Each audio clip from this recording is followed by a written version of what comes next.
আপনারা দেখেছেন যে ইতিমধ্যেই ব্যাংকের গ্রাহকবৃন্দ তারা আতঙ্কিত হয়ে ব্যাংক থেকে বিপুল পরিমাণে অর্থ তারা উত্তোলন করছে। আমরা বাংলাদেশ ব্যাংকের গভর্নর মহোদয়কে ধন্যবাদ জানাতে চাই এতটুকুর জন্য যে তিনি ইসলামী ব্যাংকের যে অবৈধ চেয়ারম্যান তাকে অপসারণ করেছেন। একই সাথে ওনার এটা আমাদের জন্য মেনে নেওয়াটা দুঃখজনক যে তিনি ইসলামী ব্যাংকের পরিচালনা পরিষদও ভেঙে দিয়েছেন।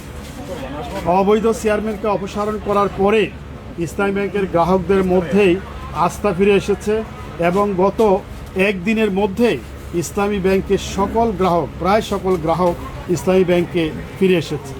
আমরা বাংলাদেশ ব্যাংকের গভর্নর মহোদয়ের কাছে স্মারকলিপির মাধ্যমে এই বক্তব্য উপস্থাপন করব যে একজন সৎ, যোগ্য ইসলামী ব্যাংকিং সম্পর্কে অভিজ্ঞ ব্যক্তিকে চেয়ারম্যান নিয়োগ দেওয়া এবং নতুন পরিচালনা পরিষদ গঠন করা।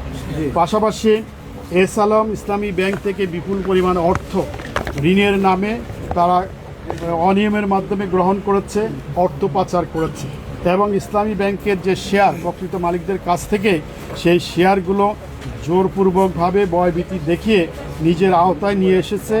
আমরা দাবি করছি যে এস আলমের যে শেয়ারগুলো প্রকৃত মালিক যারা আছে তাদের কাছে ফিরিয়ে দেওয়ার ব্যবস্থা বাংলাদেশ ব্যাংকের পক্ষ থেকে করবে, এটাও আমাদের একটা অন্যতম দাবি। পাশাপাশি ইসলামী ব্যাংকের ব্যাপারে যে অসত্য বক্তব্য বাংলাদেশ ব্যাংকের পক্ষ থেকে উপস্থাপন করা হয়েছে, আমাদের যে আন্দোলন কর্মসূচি এটাকে রাজনৈতিকভাবে কালার করার চেষ্টা করা হয়েছে, এই ধরনের অসত্য বক্তব্য যে দেওয়া হয়েছে আমরা আশা করি যে বাংলাদেশ ব্যাংক সেই বক্তব্য প্রত্যাহার করবে। সার্বিকভাবে আমাদের দাবি হলো ইসলামী ব্যাংকের যে ঐতিহ্য ছিল সেই ঐতিহ্য ফিরিয়ে আনার লক্ষ্যে দ্রুত একটি পূর্ণাঙ্গ পরিচালনা বোর্ড গঠন করতে হবে এবং গ্রাহকদের আস্থা যাতে করে পুনরুদ্ধার করা যায় তার জন্য কার্যকর ব্যবস্থা গ্রহণ করতে হবে। ইসলামী ব্যাংকের যে অর্থ লুটপাট হয়েছে সেই কৃত অর্থ সেটা উদ্ধারের ব্যবস্থা করতে হবে এবং যারা এর সাথে জড়িত তাদের বিচারের আওতায় নিয়ে আসতে হবে। ইসলামী ব্যাংকে প্রকৃত মালিক যারা ছিল 2017 সালের পূর্বে সেই প্রকৃত মালিকদের কাছে এটাকে আবার ফিরিয়ে দিতে হবে।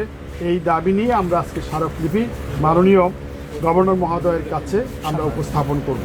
আমরা গভর্নর মহোদয়ের সাথে সাক্ষাৎ করতে চেয়েছিলাম, কিন্তু ওনার পক্ষ থেকে বলা হয়েছে যে উনি ইসলামী ব্যাংক নিয়ে গুরুত্বপূর্ণ মিটিং করতেছেন এবং আমাদেরকে আশ্বাস দিয়েছেন, আমাদের থেকে নাম নিয়েছেন যে আগামীকালকে আমাদের 5 সদস্যের একটি প্রতিনিধি দল গভর্নরের সাথে আমরা সাক্ষাৎ করবো ইনশাল্লাহ।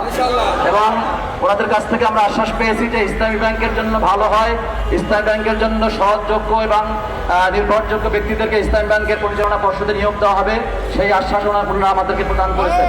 বাংলাদেশ ব্যাংকের সম্মানিত গভর্নর তার পক্ষ থেকে বাংলাদেশ ব্যাংকের একজন পরিচালক আমাদের এই স্মারকলিপি গ্রহণ করেছে এবং আগামীকাল আমরা 5 সদস্য বিশিষ্ট একটি কমিটি বাংলাদেশ ব্যাংকের গভর্নরের সাথে সরাসরি সাক্ষাৎ করে আমাদের যে দাবিগুলো সেই দাবিগুলো আদায়ের লক্ষ্যে আমরা সেখানে উপস্থাপন করব এবং ওনার সাথে আমরা আলোচনায় বসব।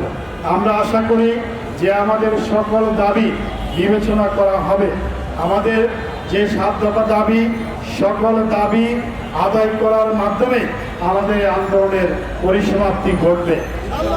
যদি আমাদের একটি দাবি অবশিষ্ট থাকে তাহলে আমাদের আন্দোলন চলমান থাকবে।